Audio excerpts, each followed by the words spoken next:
আমাদের এই এলাকায় যারা জলাবদ্ধতা সৃষ্টি করেছে, আল্লাহ তাদের সঠিক বিচার করুন এবং অচিরেই যেন এই জলাবদ্ধতা দূর হয়, আল্লাহ সেই ব্যবস্থা করে দিন। যেসব এতদিন পড়ে থাকবে কেন? রাস্তায় পানি জমে আছে কোমর পরিমাণ। এই অবস্থা যারা সৃষ্টি করেছে, আল্লাহ যেন তাদের সঠিক বিচার করে। মনে রাখবেন, কারো রাস্তা পরিষ্কার করে দিলে আপনার জান্নাতের রাস্তা পরিষ্কার করে দিবেন কে? মদিনায় গাছ পড়ে রাস্তা ব্লক হয়ে যায়, একজন সাহাবী গাছ কেটে রাস্তা পরিষ্কার করে দেয়। বুখারীর বর্ণনা, রাসূলের মাধ্যমে আল্লাহ ওই সাহাবীকে জান্নাতের খবর দিয়ে দেয়। রাসূল বলছেন, ঈমানের 70টি শাখা। বুখারীর বর্ণনা, আল ঈমানু বিদউন ওয়া সাবউনা শু'বা ফাআফদালুহা কাওলু লা ইলাহা ইল্লাল্লাহ ওয়া আদনাহা ইমাতাতুল আযা আনিত তরিক।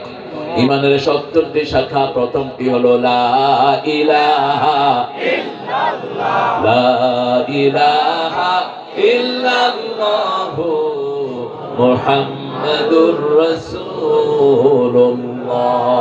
শেষটি হলো ইমাতাতুল আযা আনিত তরিক, রাস্তা থেকে কষ্টদায়ক জিনিস সরিয়ে দেয়া। রাস্তাকে পুকুর বানায় ফেলছে, কি এর কষ্টদায়ক জিনিস সরাবে? এতদিন লাগে রাস্তা একটা ক্লিয়ার করতে। বেটা ইউনূস, তুইও তো ঠিক করতে পারতি এটা।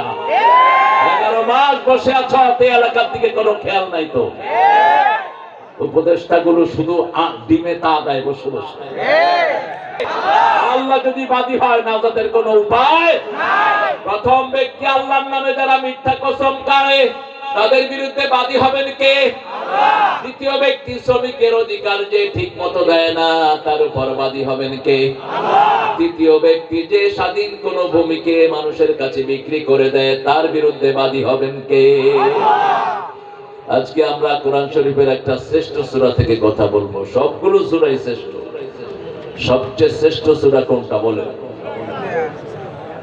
সবচেয়ে দামি সূরা কোনটা? চিৎকার করে বলে, আরো জোরে বলে। কোন সূরা কোরআনের মা?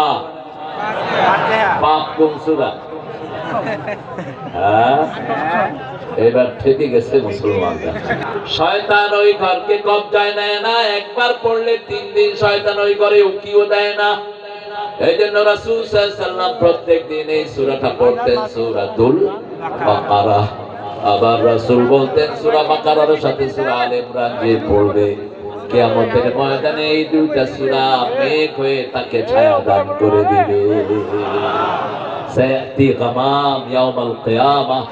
পাখির ঝাঁক যেরকম আকাশে উড়লে তাদেরকে ভেদ করে আলো নিচে আসে না, এরকম মেঘের মতো এই দুইটা সূরা তাকে ছায়া দান করে দিবে। আল্লাহ রাব্বুল আলামিন 114টা সূরা দিলেন। 114টা সূরার ভিতরে প্রত্যেকটি সূরায় এক এক বৈশিষ্ট্য।